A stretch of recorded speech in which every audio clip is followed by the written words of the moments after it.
இன்றைக்கி கடவுள் நம்மளுக்கு கொடுத்துருக்க வசனம் யோவேல் 3:9.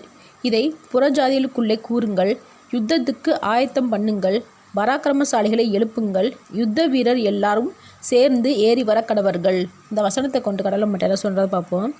இந்த வார்த்தையை தேவன் யாரை பார்த்து சொல்கிறாருன்னா, அடிமைப்பட்ட மக்களை பார்த்து சொல்கிறாரு.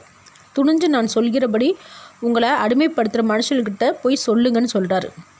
நம்மளுக்கு தேவன் இப்படி சொல்லும்போது நாங்கள் எப்படி ஆண்டவரை இவங்களை எதிர்த்து பேசுகிறது பயமாக இருக்குதுன்னு நினைப்போம். தேவன் நம்ம கூட இருக்காருன்னு தேவன் நம்மளுக்கு வெளிப்படுத்தினதுக்கு அப்புறம் பயம் நமக்குள்ளே இருந்துச்சுன்னா நம்ம தேவனோட பலத்தை நம்பாமல் எதிரிகளோட பலத்தை நம்புகிறோம்னு அர்த்தம்.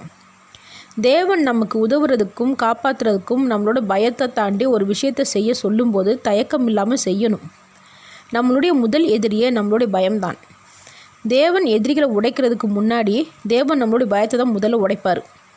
அப்போது தேவன் நம்மக்கிட்ட ஒரு விஷயத்தை செய்ய சொல்லும்போது முதல்ல நம்மளுடைய பயத்தை உடைச்சி நம்மளை தைரியம் உள்ளவங்களாக்கி இவ்வளவு நாள் நாம் பயந்து இருந்த எதிரிகளை நம்மளோட கையில் கொடுத்து அடிக்க வைக்கிறாரு. தேவன் எப்பயுமே யார் பலவீனமாக இருக்காங்களோ அவங்க மூலியமாக தான் எதிரிகளை அழிப்பார். வேதாகமத்தில் எதிரிகளை அழிக்க அவர் பயன்படுத்தின மனுஷர்கள் எல்லாருமே பயந்தவங்க, பலவீனம் உள்ளவங்க, ஒதுக்கப்பட்டவங்க தான். இவங்க எல்லாருமே தேவனுடைய சொல் கேட்டு நடந்தாங்க.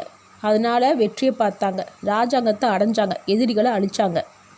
நாமளும் தேவன் சொல்கிற வார்த்தையின்படி துணிஞ்சு செய்யும்போது நிச்சயமாக நமக்கும் வெற்றி உண்டு. ஆமேன்.